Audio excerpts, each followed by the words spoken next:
Get out, Moocher. Kelly is coming home. Mom tries to kick me out with those words. Are you sure about this? A few days later, the moving company I hired arrives. Is this all the stuff from the house? Yes, thank you so much. Within hours, my childhood home is empty. Why is there nothing left in the house? I'm calling the cops, you thief. Go ahead, but it'll be Mom who ends up embarrassed. My name is Alice, a 32-year-old office worker. Currently, I live with Mom in our family home. I'm not staying here for financial reasons. My dad passed away from illness 2 years ago, and I couldn't leave Mom alone. But I regret moving back in. Mom takes me for granted and shows no gratitude. She even complains to me almost every day. How's Kelly doing? Oh, I miss Kelly. Kelly is my younger sister by 3 years. She's pretty enough to objectively be called beautiful and always receives compliments. Mom dotes on her and pays more attention to her than me. Despite being sisters, I've always been neglected, while Kelly gets special treatment. I vaguely remember being pampered before Kelly was born, but that all changed afterward. Kelly always looks so cute, doesn't she? I bet this outfit would look great on her too. Saying that, Mom would buy clothes for Kelly, but I hardly ever got new clothes myself. I always wore what Kelly grew tired of. You hear about younger siblings inheriting clothes from their older ones, but in my case, it was the other way around. Luckily, Kelly was taller than most kids her age, so our sizes weren't too different. Otherwise, I doubt her clothes would have fit me. But I wanted new clothes too. Yet Mom would say, I don't mind spending on Kelly, but I don't want to waste a cent on you. It was then that I realized that, to Mom, anything related to me was a waste. It was devastating, but thankfully, Dad was always kind to me. Alice, you're such a bright kid. Always acing those tests. I'm so proud of you. Dad would praise me whenever I did well in my studies. I studied even harder to earn more of his praises. It paid off, allowing me to attend prestigious schools for both high school and college. So when Dad passed away, I was heartbroken. He was the only one who ever cared for me. Losing Dad left a void in my heart. Mom, too, was deeply affected by Dad's passing. She seemed malnourished, her eyes swollen from days of crying. To be honest, I never liked Mom much, but she did feed me and make my lunches throughout my school years. So in that sense, I was grateful. Kelly was already married and couldn't come back home, so I decided to move back home to look after Mom. I told my company about the situation, and my boss kindly suggested that I work remotely. If I had worked at the office, I wouldn't have been able to take care of Mom during the day, so the remote work proposal was a godsend. I moved out of my apartment and went back home. Mom was still down in the dumps, so I took over all the household chores while working. It was tough balancing work, cooking, and cleaning, but I felt obligated to give back to the woman who raised me. After all, Dad had asked me to look after Mom. I won't be around much longer. Please take care of Penelope when I'm gone. Dad made this request when he was critically ill. He and Mom had been so close, so Mom was important to him too. Then again, Dad was always a good-natured guy. Maybe he asked because of that. Still, if Dad asked something of me, I couldn't refuse, and for that reason, among others, I couldn't neglect Mom. After moving back home, I fully committed to supporting her. Mom gradually regained her energy, thanks to my dedicated support. Alice, thank you. I'm really grateful you're here. For the first time in my life, Mom thanked me. I couldn't believe Mom was speaking to me like that. It might have been the first time ever. I was so happy and felt it was a good decision to come back home. For the first time, it felt like Mom was actually seeing me. No worries, Mom. I'll always be here to support you. I must have been starved for Mom's love. Even after Mom got better, I stayed and continued to help out with various things. By then, I had gotten used to juggling work and chores. It didn't feel like a burden at all if it meant helping Mom. After a while, Mom started to perk up and even began making some requests. Our furniture and appliances are getting a bit old, don't you think? Maybe it's time for some new ones. You're absolutely right. Let's go get some new stuff. Thank you, dear. I was more than willing to make life better for Mom, so I started upgrading things around the house. Thanks to my hard work in school and landing a job at a top-notch company, I was doing well for myself. I had always given my all at work and even earned some professional certifications, which led to a pretty hefty paycheck. So swapping out old appliances and furniture wasn't a big deal at all. Mom was delighted, especially when she saw the new vacuum cleaner, the state-of-the-art fridge, and the plush, luxurious sofa. It's like I'm in a whole new home. Living this comfortably every day feels like a dream. Seeing Mom so happy made me incredibly joyful as well. For a while, life was peaceful and serene. Then, out of nowhere, Kelly came back.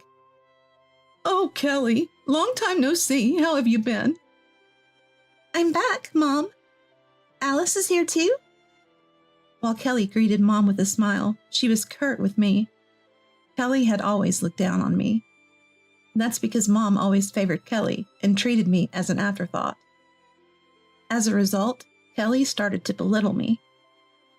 But I was an adult and didn't let Kelly's cold attitude get to me. It's been a while, Kelly. Without saying anything, Kelly headed to the living room with Mom. What brings you back so suddenly?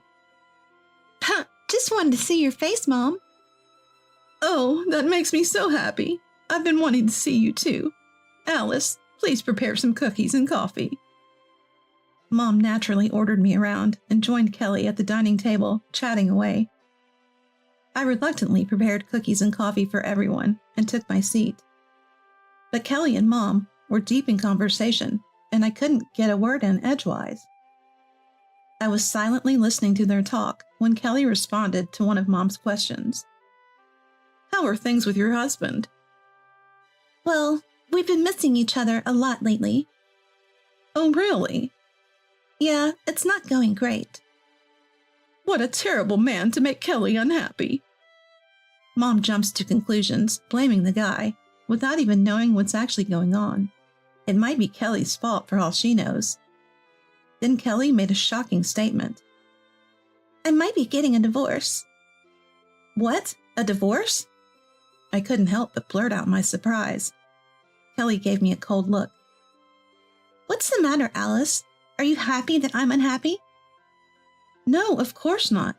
I was just shocked when you mentioned divorce all of a sudden. Don't sugarcoat it. You're always like this, Alice, jealous of my success and happy about my misery. That's not true. Kelly was accusing me without basis. And Mom, who always takes Kelly's word as gospel, started blaming me too. How could you be so insensitive when Kelly is struggling? You're failing as a sister. Suddenly, everything I had done to support Mom over the years was forgotten. Whenever Kelly's involved, Mom always behaves like this. And now, I was seriously worried.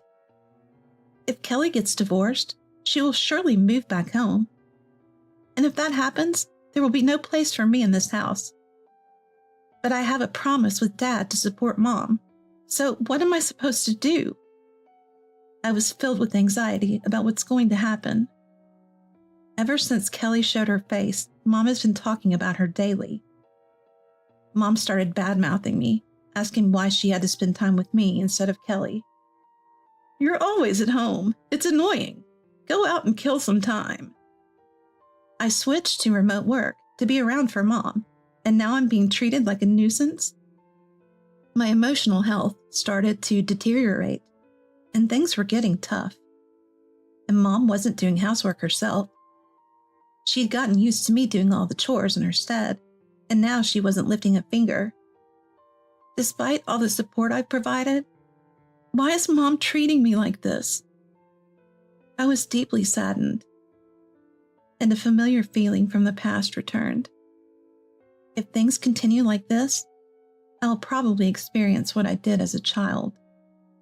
Lately, Mom's been on the phone with Kelly a lot, mostly discussing living together. It's becoming more and more likely that Kelly will move back home as her divorce seems imminent. Yes, you're always welcome. I can't wait for us to live together. Hearing Mom's voice, I started to feel like I was going to be kicked out of the house. But if she kicks me out, she'll be the one who suffers. Does she even realize that? Thinking so, I decided to start looking for apartments for myself. About a week later, just as I expected, Mom approached me with news. Kelly's coming back home, so you, the moocher, need to move out. What? Kelly is getting a divorce and has to leave her house, so she'll be moving back in next week. We won't have room for you here anymore, so you should leave. Mom was really kicking me out. I was shocked at how ungrateful she was. Are you sure about this? When I asked, Mom shrugged and chuckled. Of course I'm sure. I'd rather live with Kelly than have you mooching around the house forever. If that's how she felt, then fine. I said, all right, I'll make arrangements to move out in a few days. I immediately started making preparations. I contacted a moving company, toured a potential apartment, and got everything ready to move. A few days later, the movers arrived. Mom had gone out somewhere with Kelly because she didn't want to be home when the movers came. And that worked for me. I directed the movers to the belongings that needed to be transferred. All these items, correct? Yes, thank you. Everything in the house was stuff I had purchased. Within a few hours, the house was empty. I completed my move to the new apartment. Immediately after, Mom called me. Why is there nothing left in the house? That's because I moved it all to my new place. Then Kelly took over the phone. You thief! I'm calling the police. Go ahead. It will only embarrass Mom. What do you mean? Everything in that house, the furniture, the appliances, I bought it all. Mom wanted new stuff, so I replaced it. And by the way, I've been covering all the living expenses for that house. What? Weren't you paying with Dad's inheritance? What are you talking about? There was hardly any inheritance from Dad to cover living expenses. But Mom said... Mom isn't great with money, and she never understood that I was working from home. She probably thought that the money was coming from Dad's inheritance. So what are we supposed to do? We have no furniture or appliances. Not my problem. Buy new ones. I can't afford that. Then get a job. Did you think you could live off your parents without working? It seemed Kelly thought she could live the good life just by moving back home after her divorce. Unbelievable.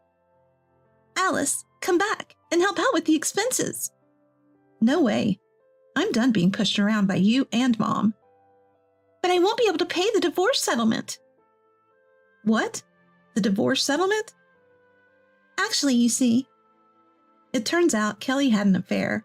Her husband found out, and they were now in chaotic divorce negotiations. However, after seeing me and Mom live comfortably in our family home, she assumed there was money in the house and agreed to pay a settlement. I'll end up drowning in debt if this goes on. I don't care. You brought this on yourself. I have no obligation to help you. Why don't you ask our dear Mom? If we don't have money, Mom is just useless. What? Kelly, how could you say such a thing? Kelly let her emotions get the best of her and blurted that out. I could even hear Mom's angry voice in the background. At this point, I started to feel bad for Mom. To Kelly, Mom was just a convenient person to use.